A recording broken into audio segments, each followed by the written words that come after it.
হবিগঞ্জে NCP নেতাকর্মীদের সঙ্গে পুলিশের ধাক্কাধাক্কি ও উত্তেজনার ঘটনায় ১৪৪ ধারা জারি।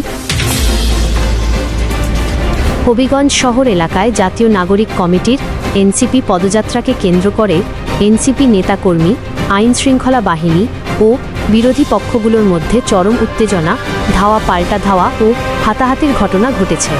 বিশৃঙ্খলা এড়াতে ও সার্বিক আইনশৃঙ্খলা পরিস্থিতি নিয়ন্ত্রণে রাখতে হবিগঞ্জ পৌরসভা এলাকায় অনির্দিষ্টকালের জন্য ১৪৪ ধারা জারি করেছে জেলা প্রশাসন। স্থানীয় সূত্র ও প্রত্যক্ষদর্শীরা জানান, এনসিপির পূর্বঘোষিত কর্মসূচির অংশ হিসেবে জুলাই পদযাত্রা শেষে শহরের টাউন হল এলাকার কাছে পৌঁছালে আকস্মিক বাকবিতণ্ডা ও ধাওয়া পাল্টা ধাওয়ার সূচনা হয়। পরিস্থিতি নিয়ন্ত্রণে আনতে পুলিশ ঘটনাস্থলে গেলে এনসিপি নেতাকর্মীদের সঙ্গে হাতাহাতি ও তুমুল উত্তেজনার সৃষ্টি হয়।